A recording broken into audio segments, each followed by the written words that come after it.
Yo, I'm Youngr, and you're watching Toasted.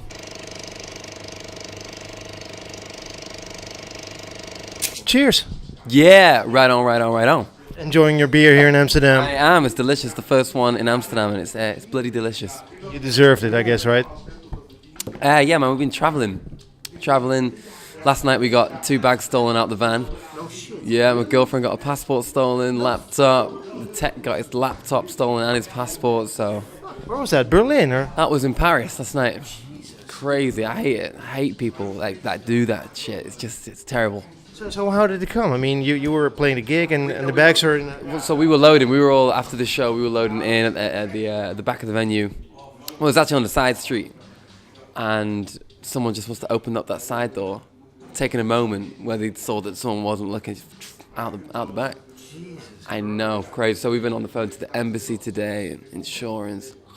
Now what? I mean, how do you get you possibly need a spare passport? I mean, how does that work? Exactly, especially when you're in a different country, and the embassies are closed on the weekends, so we just have been having a headache. So this is very much, very much needed right now. Probably not strong enough. Yeah, it's been a pretty crazy 24 hours, but it's nice to be in Amsterdam. It's nice to be here. It's a beautiful city. Last time we saw you briefly was at Eurosonic. Yeah. How was that for you? It was an amazing. I mean, first and foremost, it was cold. It was freezing. It was snow in my curls. It was fun though. I don't think I've ever played the bass guitar with such cold fingers, but it was an experience definitely. But the actual gig itself was great. There were a lot of crossed arms at the beginning. A lot of people in their big puffy jackets going, "Okay, what are you gonna do for me?" By the end, they were all hands in the air, jumping, having fun, and that's what I love about a good show. If you got them by the end, then it's all been worthwhile. After you left Groningen, of course, a lot more happened. Probably you played shitloads of gigs, saw more videos. When was that? Was January. Yeah. So, and where are you now? February. That's only a month. Berlin, you went to Paris. Yes, of course. Paris, someone stole all my shit. We've been in Berlin, Cologne, done some amazing shows, done some videos. I've been mixing my next single. It's been hectic. Hold on. You're mixing your next single while on the road? No, before I came out. But I'm receiving mixes from the engineer. And I'm like, every night before soundcheck, I'm like, turn this down, turn the height up, turn that up, right, boop, let's go. So it's all a bit hectic, but it's crazy. That's how I like it. Is it actually possible for you, if you have a studio engineer who mixes your music, and if you would bring, I don't know, Final Cut on your laptop, or whatever, or I don't know what software, Pro Tools exactly you have, to edit it down yourself and fine tune it and tweak it? Oh yeah, totally. I do a lot of the mixing myself. I get it to a point where it does sound like a pretty good record, and then I kind of want it to just be shined and polished. So mastering is done in the studio. Exactly. So you don't really want to do that on the road or in headphones. You want that to be pretty pristine. But yeah. So you are pretty strict on what you do. You're very much in control. Very much in control. Yeah, I like from the get-go of the song to the very last point, it's got to be all correct, all out of my brain, Of course, you're known to be a one-man phenomenon, but I guess you brought some guys on the road and girls maybe today. I mean, did you still play alone? Yeah, so I want to do a mixture because I want to honor where I started with the videos and everything, right? So the live show starts with just me. I'm doing the looping, doing all that, and then I found that doing that for 45 minutes or an hour got very repetitive, got very samey, and I'm all I want to do is entertain, really. So to not be closed in by a drum kit is great for me. So I have my brother playing guitar, and I've got a friend playing drums. He's got the worst job because I'm watching him like a hawk. I'm like, is drums your main love? Yeah, drums it's my passion, but I also love chords and piano and then it's bass. And guitar's my least favorite because my brother's so good at it. So he just takes care of that. But yeah, drums is like my little love. So when he ever does like one little thing wrong, I turn around. We've got a point system, and I just fine him. How James Brown used to do it. Why didn't you actually start with a band? I mean, why now?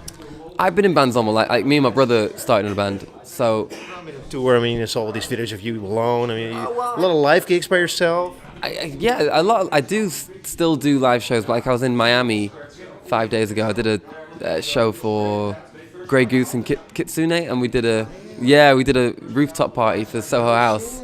Yeah, so that was just a one-man band. So I was just up there doing more dancey stuff.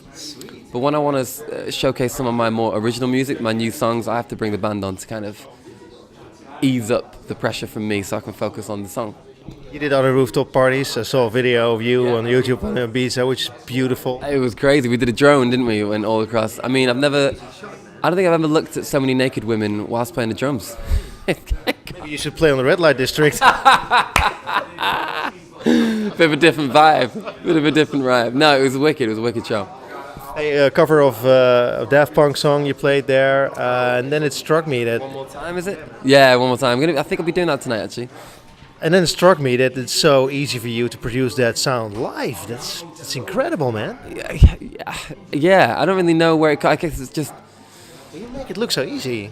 It's just growing up in bands and music, and I've got such a mind where layers. I love putting layers on top of it, so I just know what has to fit in to make the optimum layer. You know, where the cool thing is, if to watch you play, you can see actually how the song is actually being built. That's it. I like for people to say, "Oh shit, you just add that on top of that." And there's a bunch of people doing it. Jack Garrett's doing it really well, and Robert DeLong, even Ed Sheeran does a one-man thing, and it's great. It's nice to see musicians be musicians. Of course, you probably saw Katie Tunstall play Black Horse, like I don't think 20 years ago or something. By now, on Jules Holland. And I was like, oh my god, that's cool. Yeah, with the loop. Was that an inspiration for you, actually? Or? Hey, what? Maybe it was subconscious. I was. Because for me, it was the first time I saw somebody do that. Right. I saw her on stage and I was like, what? How can you even do this? Yeah, maybe I watched it young and went, okay, it's possible. Yeah. But I'm not going to do it, but it's possible. Maybe that was, you know what I mean? Then you ended up doing it. I ended up doing it because I was like, no, I want to be in a band. I hate laptops. I hate this. And then eventually I was like, maybe I should just do it on my... I got fed up with my brother, bickering with my brother. I was like, I'm just going to do it myself. You could have been a DJ producer as well. Obviously, you didn't want to be that. No, there's too much music in me to... I'm not saying that DJ isn't musical because I really respect the art of DJing. My brother's an incredible DJ as well. But there's something in me that just... I want to be creating the music, not playing it back. That's what I want to kind of focus on. I've never actually dabbled in DJing. I want to try because... It's a great way to earn a little bit more cash after the gig, isn't it? Do a little DJ set around the corner. It would be very easy for you, I think, actually. It would, yeah. I think, well, I don't want to say easy because I don't want to go out there and say DJing's easy because it's not. But I would like to get a little set together with some cool tunes and see what I can do. Could be done. Hey, Out of My System, already more than 18 million plays on Spotify. That's fucking amazing. I mean, that is mind-blowing. I still think that might be my mum playing them all. I don't think so. Unless you have 18 million mums. I think that's possible, is it? No, it's still so overwhelming for me because it's just great. Just beyond great. It's so cool. Hey, I saw there's this new video online on your Facebook page with Kutlai Khan from India. Yeah. That indeed, oh my God, yeah. What a...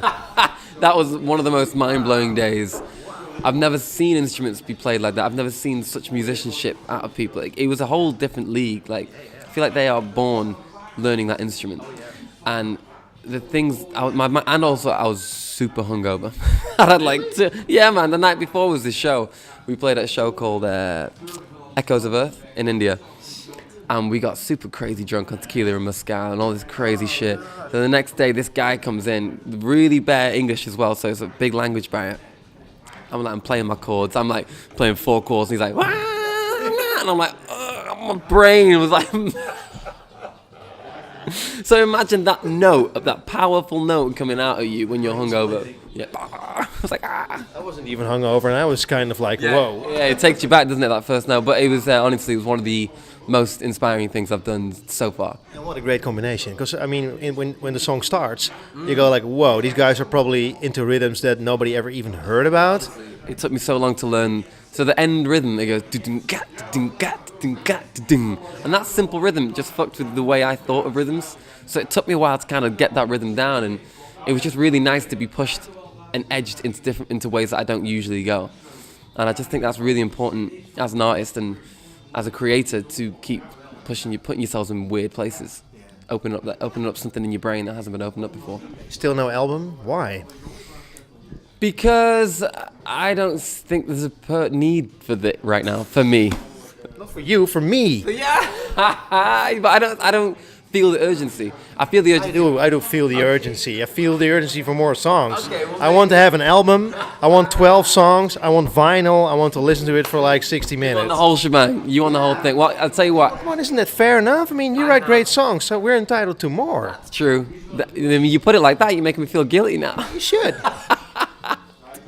Greedy, man. You keep all that good stuff for yourself. Just play my iTunes file. Honestly, I've got about 3 albums worth of material, which I'm really happy with, and it's now going to be that painful stage of breaking it down. Because exactly. Because I'm with Island Records now in the UK, so we've been having the conversations now which ones are going to make it, and it's cool because I love them all, and whichever one. Again, it's a business. Sorry to interrupt you, but again, it's a business decision so much. I mean, it is like, what a lot of artists do, and especially a lot of DJs do right now. DJ producers just release a song, release an EP, release another song, maybe another song, and maybe an album if they're really lucky. If they're really old. Oh, they're really old, yeah, exactly. Well, at the moment, it's just a real single thing because of the videos. It's really like single video, and that's been working, but there's going to get to a point where that it's going to be exhausted, that method. So also, I meet artists who have like 4 songs, and they're on tour already. Yeah. And they sell out like small clubs for 500 people. Yeah. And I go like, so when's the show done? After 10 minutes? I mean, come on. Hey, that's true. But I mean, on my shows, there's lots of bootlegs that I do because there's all the videos. So there's the originals and the bootlegs, and also new songs that people haven't heard. So I expect an album to be thought of and kind of delivered by the end of this year. Yeah, definitely. And there's some wicked tunes on there. So basically you partied the pain away, or you traveled the pain away, or you fucked the pain away? I fucked the pain away, but I did all those things. Yeah. So it is a good remedy, because I mean, you ended up really well. Yeah. Yeah, if anyone ever has heartbreak, write a song about it. And don't forget to travel and all the drinking stuff. Hey, I saw your tour is happening in the States as well, New York City, March 30th. I mean, yeah, my dad's actually from the Bronx, New York, so I've got an American passport, English passport, so it's a bit of a home gig, that. Yeah, so he actually lives in Maui now, in Hawaii. I know, he's just chilling. Who is your dad? Jack Johnson? He's Kid Creole and the Coconuts. No, you should. Yeah. Close. I should have done my homework better, man. Jack Johnson was close though. So yeah, he's kind of paid his dues. So yeah, so he's off in Maui chilling out now. And yeah, New York's gonna be a good show. It's a lifelong dream of me and my brother to get in a van and go and tour around the States. Even Europe, this whole thing's amazing. Even though we're like cramped up in that little van down there, it's like, this is great. We got our passport stolen. This is great. This is what it's about. We've waited 15 years for this. So America's going to be amazing, yeah. So this is actually, and that's what I always think, like if you look at great bands, how they evolve and how they started off, I mean, if you could choose a period where you want to be with that band or see that band, I would want to be in the beginning of the band. Right, when you can see them walking into the venue, hanging out, having a coffee, hungover, whatever. You'd want to see that because that is essentially what drove them to get to that success. So it is an amazing moment. I'm taking every day, like trying to document as much and just really take it all in. Whereas I think if I'd done this maybe 7 years younger, no pun intended, I think I would have let it wash over me. I think I would have been like, this is great, this is my life, this is sweet, it's easy. But because I've been working for it real hard, I'm really appreciating every little detail, which is cool, even being robbed. Hey, I saw there's merchandise. You gave away some merchandise as well. Is that still possible for people to go to your page and to your Facebook page and apply for some free stuff? Absolutely, man. Just apply. Who did the artwork actually for the merchandise? Artwork was actually my signature, and then we wanted the idea of a stamp of approval. So originally we had like a wax red circle, and then it's a bit postcardy. Then we just got an artist, a guy called Chris Rosenfeld, who does all my pictures. He's a G. To just create that, it's like a drawn red circle, isn't it? And then with my signature, so it all feels like it's a natural. Yeah, you know what I mean. It's like a natural stamp of me. Yeah. So what do people have to do to get some stuff for free? Naked pictures of themselves. We have especially a lot of viewers from the States who are 500 pounds, male, great. 50 plus. Send away. Hairier the better, bro. Hey, thanks so much for your time. I hope the album will be out soon. Thank you very much, man. It's been awesome chatting to you.